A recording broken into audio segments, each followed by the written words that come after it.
প্রিয় শিক্ষার্থীবৃন্দ, বিশেষ করে আমার এসএসসি 2026 শিক্ষার্থীদের জন্য একটা গুরুত্বপূর্ণ এমসিকিউ যেটা প্রায় বোর্ডে এসে থাকে এবং ম্যাক্সিমাম স্টুডেন্টরা একটু ভুল করে। তো আমি যে জায়গাটা ভুল করে এটা একটু ধরে দেওয়ার চেষ্টা করব। একটু খেয়াল করো সবাই। আমাদের এখানে যে এমসিকিউটা আছে এটা বিশেষ করে একটা সমীকরণ, তো সেই সমীকরণটা আমাদের একটা রেজাল্ট আসে। তো স্টুডেন্টরা যেটা সাধারণত করে, তো সমীকরণটাকে সমাধান করার চেষ্টা করে। তো সমীকরণটাকে সমাধান করার চেষ্টা করলে দুই ওই পাশে চলে গেলে সেটা কি হয়ে যায়, মাইনাস হয়ে যাবে, -1। তখন স্টুডেন্টরা আরেকটা চেষ্টা করে, সেটা হচ্ছে এইটাকে স্কোয়ার করে দেওয়ার চেষ্টা করে, অর্থাৎ বর্গ করে দেয় উভয় পাশে। বর্গ করে দিলে আমাদের স্কোয়ার রুট চলে যায়, তখন রেজাল্ট আসে 5x -5/2 আর এখানে 1। তো এই 5/2টাকে আবার ওই পাশে পাঠিয়ে দিচ্ছে, তাহলে রেজাল্ট আসে 1 + 5/2, যেটা লসাগু করলে আমাদের রেজাল্ট আসবে হচ্ছে 7/2।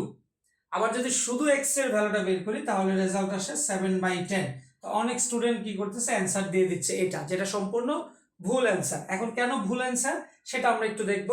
এই 7/10 যদি আমরা এখানে ইনপুট করার চেষ্টা করি, অর্থাৎ মেইন ইকুয়েশনে ইনপুট করতে চেষ্টা করি 7/10, তাহলে এখানে কি আসে আসলে? সেখানে আসে √7/2 -5/2, আর এখানে থাকে +2। তাহলে এটা যদি লসাগু করা হয় রেজাল্ট আসে 2/2, এখানে +2, অর্থাৎ 2/2 মানে হচ্ছে 1 কে রুট করলে সেটা 1ই হয়। 1 + 2 যেটার ভ্যালু হচ্ছে 3, কিন্তু আমাদের রাইট সাইডে কোনো 3 নেই, রাইট সাইডে আছে হচ্ছে 1।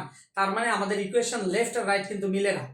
আবার ওই পাশে আমাদের 3/10 দিয়েও যদি আমরা সেম এক্সপেরিমেন্টটা চালাই তাহলেও আমাদের রাইট সাইডের সাথে মিলে না। তার মানে এটাকে বলা হয় অবান্তরমূল বা এক্সট্রানিয়াস রুট। তার মানে এটার অ্যান্সার হবে ফাঁকা সেট। ধন্যবাদ সবাইকে।